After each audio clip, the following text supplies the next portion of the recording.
Et puis il y a Agnès Buzyn, la ministre de la Santé, qui a eu ces quelques mots, c'était sur France Info ce matin. Les Français doivent quand même réaliser que ce sont aujourd'hui des syndicats qui défendent des régimes spéciaux extrêmement déficitaires, qui sont payés par nos impôts. Et donc ce sont des revendications très corporatistes. Ce sont des gens qui ne connaissent pas la réforme et qui juste ne veulent pas d'une réforme.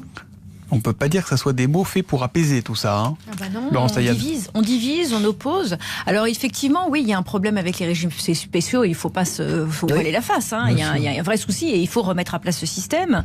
Mais pour autant, la remise à plat de ce système risque de menacer l'ensemble des cotisants, puisque ce qu'on nous annonce aujourd'hui, c'est une baisse massive des retraites, étant donné qu'on va calculer la retraite sur l'ensemble de la carrière. Personne en début de carrière gagne la même chose qu'en fin de carrière. Donc on va assister à une réduction massive des niveaux de retraite et théoriquement les personnes qui veulent avoir un maintien... on ne connaît pas le niveau du point, pour être tout à fait honnête, on ne le sait pas. Mais c'est plus ou moins ce qu'on nous a expliqué. Et le expliqué. gouvernement dit qu'il n'y aura pas une seule pension en dessous de 1 000 euros. Oui, attention, pour les personnes qui ont toutes leurs annuités, donc en réalité il n'y aura aucun changement. Hein.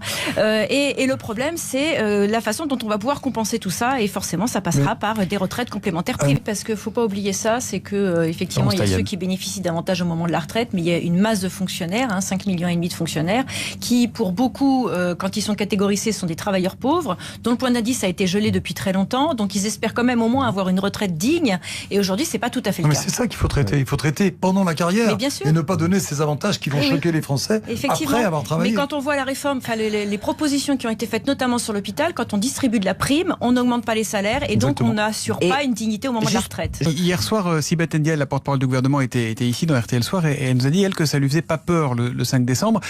Votre sentiment à chacun, vraiment en 10 secondes chacun, vous êtes inquiet, Patrick Laurence Taillade?